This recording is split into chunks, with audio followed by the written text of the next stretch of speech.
This week's Power Supply article on the go was written by Bob Yokel, Senior VP at Supply Chain and Value Analysis Solutions. Originally published at www.svah-solutions.com. Rely on the numbers. Don't be dissuaded by others. Statistics, benchmarks, and analytics don't lie, but will instead lead you in the right direction for new savings and quality improvements.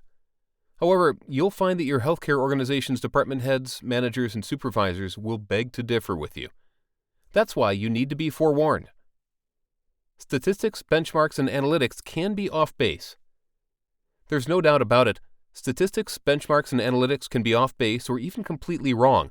But from our experience, they can easily be revised with new information, a few minutes of dialogue, and some fortitude. For instance, one time we benchmarked a hospital's bath kits utilization as being too high, only to find out that this hospital didn't have any private bathrooms. All of this hospital's bathrooms were in their hallways, so bed baths were more frequent than other hospitals. Naturally, we had to revise our benchmark to reflect this new fact, but this didn't mean we couldn't use this new benchmark in our bath kit value analysis study. That's the point of this article. Rely on the numbers. Don't be dissuaded by others. We find that 85% or more of our statistics, benchmarks, and analytics are right the first time, so we aren't going to be dissuaded by our clients' department heads, managers, and supervisors that tell us that our numbers are wrong. When, as we said, we find that our numbers are off base or wrong for some reason, based on new information or new dialogue, we will revise so they are correct in our clients' eyes. You need to do the same. Don't be dissuaded by others.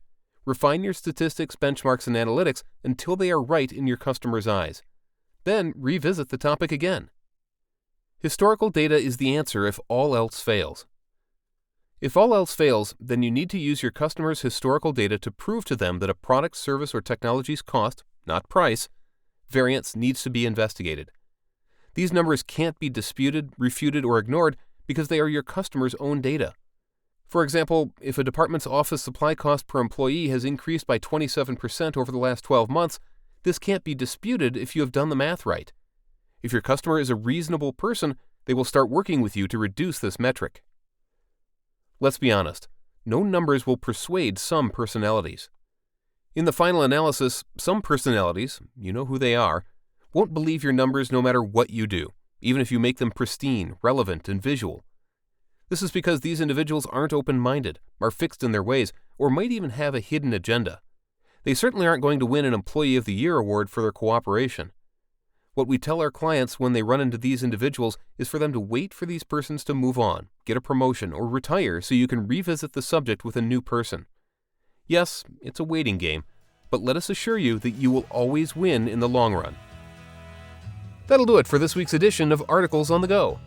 Thanks for listening to this Power Supply Media production.